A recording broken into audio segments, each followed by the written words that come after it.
So, Karen, many believe that the high cost of all levels of government is directly due to a trend towards government involvement in projects that could be better handled by the private sector. What public project or program would you like to see move towards privatization, and how do you propose to implement the change? Wow, which one? I don't know that I can pick just one, but I will tell you that in my administration, we would be looking at every department, and we would be asking them to look at their mission, and then we would be making sure that they were either efficient, effective, and that what they were doing was constitutional. If they could not demonstrate that they were adding value to their existence here in the state of New Hampshire, we would be asking them to move on.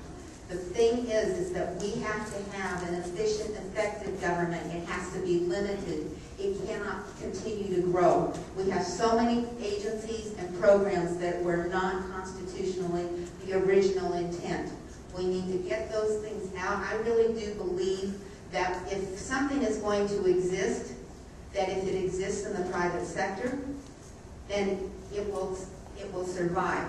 My example would be something like wind power. If wind power is really going to be successful, it will grow in the private sector, and you, the consumers, will make sure that it is out there. It does not need to be up to the government to fund and make sure and incentivize those sorts of programs. Thank you. Thank you, Karen. Frank? I can agree with some of that. I'll give you an example that I would keep. It's already DOT, state-run. Those of you that use our state roads, you all know nobody does a better job in New Hampshire DOT. But that said, when I served on the safety team, the problem I had was we're paying state employees to do all this work, and then we take them off the road, we put private sector contractors on the road to do the job with new equipment, better equipment, faster, and it costs more money. I would look at where DOT is and other places in the state jobs that they can get better equipment and do a better job, that we don't have to hire outsiders. If there's other things that we can put private sector that can do as good a job as the state, then I'm for it. Thank you, Frank. John? There are a number of areas we can look at to find public-private partnerships and determine whether or not we can limit the size and scope of government. One that you asked, for example, one that I have proposed and that I'd like to see as part of my plan to reduce spending is Medicaid managed care.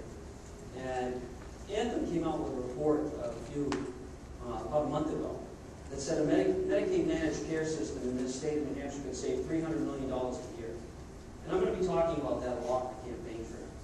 Because what a Medicaid managed care system would do is really means that those folks that are on Medicaid, 150,000 individuals roughly, that are on Medicaid in our state, do not have a gatekeeper.